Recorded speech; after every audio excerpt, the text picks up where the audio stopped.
L'artilleur des cités volantes, chapitre 33. La solution? Tu as perdu la tête, s'emporta à lire. Ou alors tu te moques de moi. Non, si, peut-être, bafouilla Alger en se frottant le visage.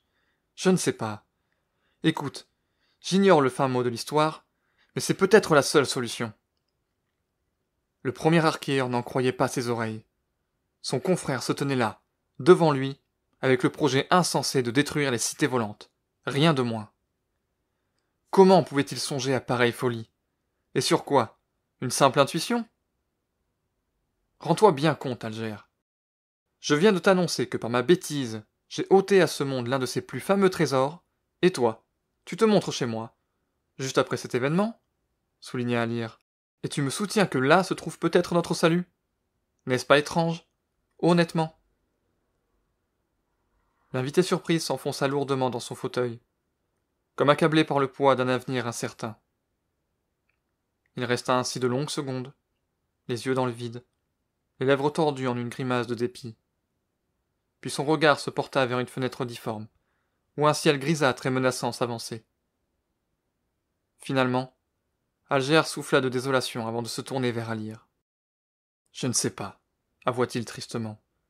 Je me fais peut-être des idées, après tout. »« Bien !» s'anima le premier arqueur. « Reprenons depuis le début.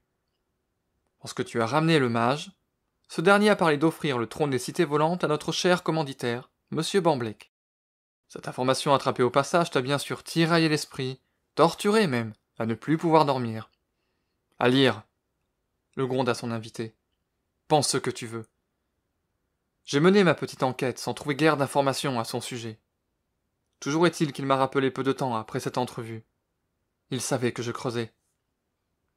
Alger attrapa le godet posé sur la petite table basse qui le séparait de son homologue, le vida tranquillement, puis reprit. Comme je le disais avant que tu t'emportes, c'est de lui que vinrent toutes les réponses. Du moins, celles qu'il laissa entendre. Loin de m'avoir révélé sa véritable identité, il m'a avoué s'être lancé dans une course contre ses frères et sœurs pour s'emparer des cités volantes. Heureusement pour nous, poursuivit Alger un brin ironique, Bamblek ne désire que les protéger.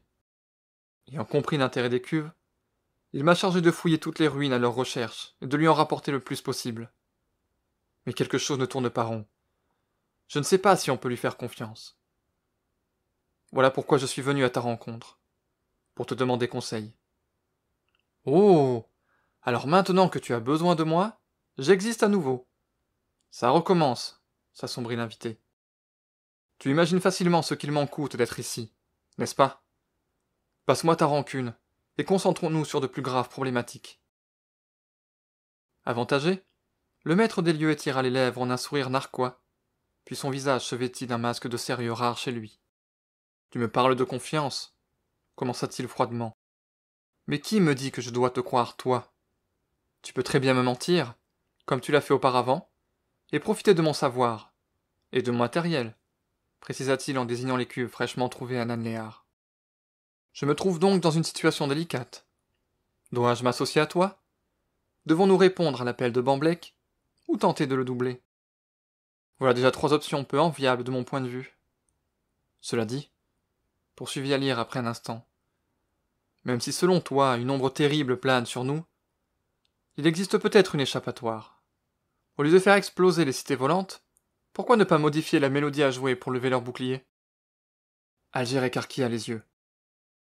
Dans sa crainte et l'empressement qui s'était emparé de lui, il n'avait pas songé à cette idée. Ses épaules tombèrent. Sais-tu comment réaliser cette prouesse?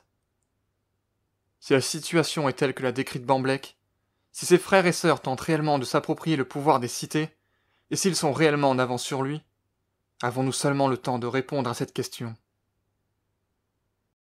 Toutefois, affirma Alger en se calmant, si cela peut nous éviter ce terrible sacrifice, je suis avec toi. Non, mon cher. Demande-toi plutôt si je suis avec toi.